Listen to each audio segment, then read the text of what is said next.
कैफ मस्जिद राजेनगर के पीछे वाली ज़मीन के सिलसिले में हमने जो रिपोर्ट आपके रूबरू पेश की थी, इस सिलसिले में मिलने वाली रिपोर्ट को जो आपके सामने मौजूद है, इसमें मौजूद तमाम कन्नड़ी तहरीर को आपके रूबरू कन्नड़ी ज़ुबान में ही पेश करने की कोशिश की जा रही है ताकि तमाम मालूमात आपके रूबरू पेश किया जा सके।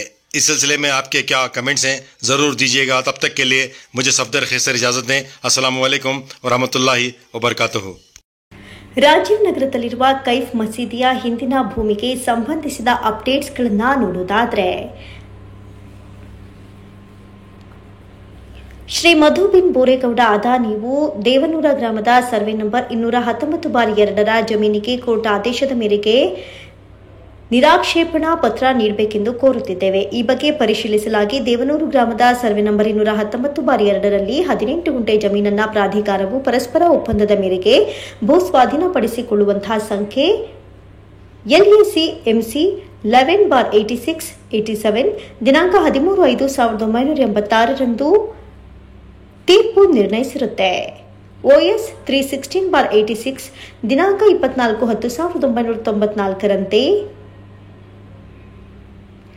Shri Madhu son of Boregaudaya has been declared as absolute owner of the suit scheduled properties ಅಂತ ಆದೇಶವಾಗಿರುತ್ತೆ. ತದನಂತರ RA ನಂಬರ್ 194/94 ದಿನಾಂಕ 11/6/1997ರಂತೆ the judgement and decree dated 24/10/1994 passed in OS 316/86 is hereby set aside ಅಂತ ಆದೇಶವಾಗಿರುತ್ತೆ. ಮುಂದುವರೆದು ಮೈಸೂರು ತಾಲೂಕು ದೇವನೂರು ಗ್ರಾಮದ ಸರ್ವೆ ನಂಬರ್ 219/2ರಲ್ಲಿ 18 ಗುಂಟೆ ಸಂಬಂಧಿಸಿದಂತೆ LAC MC 11/86/87 ದಿನಾಂಕ 4/7/2003ರ ಪತ್ರದಲ್ಲಿ ಉಲ್ಲೇಖಿಸಿರುವಂತೆ OS 316/86 ಪ್ರಧಾನ ಸಿವಿಲ್ ನ್ಯಾಯಾಲಯದ ಪ್ರಕರಣ ಆದೇಶದಂತೆ ಶ್ರೀ ಮಧು ಲೇಟ್ ಬೋರೇಗೌಡಯ್ಯ ಅವರಿಗೆ ಸದರಿ 18 ಗುಂಟೆ ಜಮೀನು ಸಿವಿಲ್ ನ್ಯಾಯಾಲಯದ ಆದೇಶದಂತೆ ಮಾಹಿತಿಯನ್ನು ತಿಳಿಸಿದ್ದು ಪರಿಶೀಲಿಸಲಾಗಿ ಪ್ರಸ್ತಾಪಿತ ಪಿತ್ರಾರ್ಜಿತ ಜಮೀನನ್ನ ಪ್ರಾಧಿಕಾರವು ಭೂ ಸ್ವಾಧೀನಪಡಿಸಿಕೊಳ್ಳುವುದಕ್ಕೆ ಅಧಿಸೂಚನೆ ಹೊರಡಿಸಿರುವುದಿಲ್ಲ ಎನ್ನುವಂತ ಮಾಹಿತಿ ನೀಡಲಾಗಿದೆ. ಒಟ್ಟಾರೆ ಅವರ ಜಮೀನನ್ನ ಅವರಿಗೆ ಹಿಂದಿರುಗಿಸಲಾಗಿದೆ.